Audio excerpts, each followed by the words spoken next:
Imagine stepping into a world where the air feels heavier, where every breath seems borrowed, and where even the strongest men learn to tremble. These are not ordinary prisons, these are human cages where walls do more than just trap bodies, they crush hope. In these places, punishment isn't simply losing your freedom, it's fighting for your life every single day. Prisons are meant to correct, to protect society from its most dangerous members.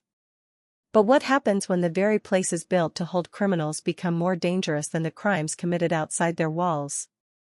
What happens when prisons stop being institutions of justice and turn into breeding grounds for fear, violence, and despair? Across the globe, there are prisons that have crossed this line. In some, gangs rule the cell blocks while guards look the other way, or look away in fear. In others, the control is absolute, so strict that even breathing feels like a privilege. Some prisons starve their inmates of food, others starve them of light, sound, or even human contact. And then there are those that starve them of hope entirely. From the crumbling, overcrowded facilities of South America, where weapons are easier to find than clean water, to the frozen steel corridors of Eastern Europe, where every step is watched and every movement controlled, these prisons reveal the darkest extremes of human nature. They are places where justice takes on a cruel new meaning, not rehabilitation, not even punishment, but survival of the fittest. Close your eyes and imagine this. Sleeping shoulder to shoulder with dozens of strangers in a cell meant for 10. Drinking filthy water while wondering if it's the last thing you'll taste. Watching inmates fight to the death over scraps of food. Hearing footsteps in the hallway at night and not knowing if it's a guard or a gang member coming for you. This is not a scene from a horror film. It's everyday life inside some of the world's most dangerous prisons. For many inmates, the sentence isn't years behind bars. It's waking up every day knowing they might not live long enough to see tomorrow. But these prisons are not only terrifying for those inside. Even the guards, armed, trained, and protected by walls and gates, live in constant fear. In some places, they're outnumbered 50-1, forced to negotiate with inmates just to stay alive. In others, the rules are so strict and the isolation so crushing that even staff suffer psychological breakdowns. Today, we take you deep inside 5 of these hellish fortresses. You'll see places where chaos reigns unchecked, and others where absolute control is more terrifying than anarchy. These are prisons that redefine the meaning of danger, where crime itself seems safer than punishment. Welcome to the world's deadliest prisons, where freedom ends, fear begins, and survival is the only law that matters. In the heart of São Paulo once stood Carandiru Penitentiary, a massive fortress of concrete and steel that became a symbol of chaos and human suffering. Built in the 1950s to hold around 3,000 inmates, Carandiru was quickly overwhelmed by Brazil's rising crime rates. At its peak, more than 7,000 prisoners were crammed inside, double, sometimes even triple, its intended capacity. Cells designed for 4 men housed 10 or more, with inmates sleeping on the floor, in hallways, or even standing through the night. Inside, there was no real control. Guards rarely entered cell blocks unarmed or alone, and often avoided certain wings altogether. The government had authority on paper, but in reality, power belonged to the gangs. Rival groups divided the prison like warlords, controlling food, weapons, drugs, and even access to showers or beds. Violence was routine. If you didn't pay the right people or show loyalty to the right gang, your life expectancy could be measured in hours, not years. Then came October 2, 1992. What began as a fistfight between 2 rival groups escalated into a full-scale riot. As chaos erupted, prison officials called in the São Paulo military police to restore order. But what followed wasn't a negotiation or an attempt to calm tensions, it was a massacre. Armed officers stormed the prison with rifles and shotguns, moving cell to cell. Prisoners, many of them unarmed, were cornered and gunned down. By the time the shooting stopped, 111 inmates lay dead, many killed at close range, some shot while surrendering or hiding. The bloodbath shocked the world and drew heavy criticism from human rights organizations. Survival inside Carandiru, even on a normal day, was already a nightmare. Inmates lived without adequate food or clean water. Medical care was so scarce that treatable diseases like tuberculosis, HIV, and hepatitis spread rapidly. With no proper sanitation, infections were common and deadly. Guards did little to protect prisoners from each other. Murders, assaults, and stabbings were daily occurrences. You weren't just serving a sentence in Carandiru, you were fighting a war. The massacre of 1992 finally forced Brazil to confront the horrors inside Carandiru. After years of outrage, protests, and international pressure, the government closed the prison in 2002.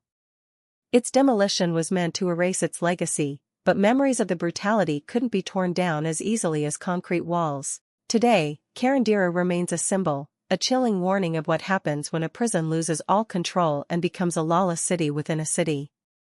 For many Brazilians, its name still sparks fear. For the families of the 111 men who died, it's a scar that will never fully heal. Carandiru was more than just a prison, it was proof that when justice collapses, punishment turns into pure survival. And even in death, its shadow still haunts Brazil. If Carandiru was chaos, Black Dolphin is absolute control, control so harsh that even the most hardened criminals are broken by it. Located near the border of Kazakhstan, this high-security fortress is home to Russia's worst of the worst, mass murderers, serial killers, terrorists, and even cannibals. Yes, people who have eaten other human beings. The prison is officially called Penal Colony No. 6, but it's better known as Black Dolphin, named after the large statue of a black dolphin standing proudly at its front gate. It's the only cheerful thing about the place, a cruel contrast to the lifeless world inside. From the moment prisoners arrive, their humanity is stripped away. Inmates are blindfolded whenever they're moved through the prison, forced to shuffle bent over at the waist while being led by guards. This humiliating posture isn't for punishment alone, it prevents them from seeing the layout of the building, making escape impossible even in theory. Every hallway looks the same, cold, gray, and silent, broken only by the sound of boots and heavy steel doors. Cells are cages within cages. Each one has 3 separate sets of bars, with surveillance cameras watching around the clock. Even when inmates sleep, guards check on them every 15 minutes to ensure they're breathing, and to remind them there is no privacy here. Prisoners are locked inside small rooms for 23 hours a day, allowed out only for an hour of tightly supervised exercise. But even exercise feels like a punishment. Inmates pace in circles in tiny concrete yards, under armed watchtowers. The only reason they're made to walk is to keep their muscles from wasting away. There are no group activities, no work programs, and no contact with other prisoners. Every meal is eaten in silence. Every step is monitored. Every movement is controlled. The rules at Black Dolphin are designed for one purpose: to crush any possibility of rebellion, escape, or even hope. Guards treat prisoners with strict formality, no small talk, no kindness, no eye contact. The men held here are serving life sentences for crimes so brutal they can never rejoin society. In the eyes of the Russian state, these inmates have lost all rights to freedom, comfort, or dignity. Former wardens describe Black Dolphin as a place where time stops. With no sunlight in their cells, no human touch, and no sense of day or night, inmates slowly lose track of reality. Many prisoners develop severe psychological problems. Paranoia, hallucinations, or complete emotional numbness. BL. Here, freedom isn't just gone, it's unimaginable. And for those who live inside its walls, survival isn't the goal, it's just a routine. In the city of Maracaibo, Venezuela, stands La Sabanita prison, a facility so notorious it has been described as a battlefield rather than a correctional institution. Built to hold just 700 inmates, it frequently housed 3,500 or more, creating conditions so overcrowded and dangerous that survival became a daily lottery. Guards barely dared to enter the cell blocks. In many areas, the Venezuelan government's authority stopped at the prison gate. Inside, gangs ruled with iron fists. These inmate groups controlled everything: food distribution, sleeping space, weapons, and even access to basic necessities like water and soap. If you didn't pay the right people or pledge loyalty to a powerful gang, you were left defenseless, and being defenseless in La Sabanita was a death sentence. Weapons flowed freely inside the prison. Knives, machetes, homemade guns, even grenades were smuggled in through corrupt officials or brought by visitors. Inmates walked the hallways armed to the teeth while guards watched from a safe distance, unwilling to risk their lives by intervening. The prison wasn't being managed, it was being survived. Then came 1994, the year La Sabanita erupted into one of the deadliest riots in Venezuelan history. What began as a gang dispute escalated into full-scale warfare. Rival groups armed themselves with everything they could find: knives, shotguns, even homemade flamethrowers. The violence lasted for hours. Cell blocks burned, bodies piled up, and terrified inmates who had nothing to do with the conflict were slaughtered simply for being in the wrong place at the wrong time. By the time the fighting stopped, over 100 prisoners lay dead. Some were hacked to pieces, others burned alive, a few gunned down as they tried to escape the carnage.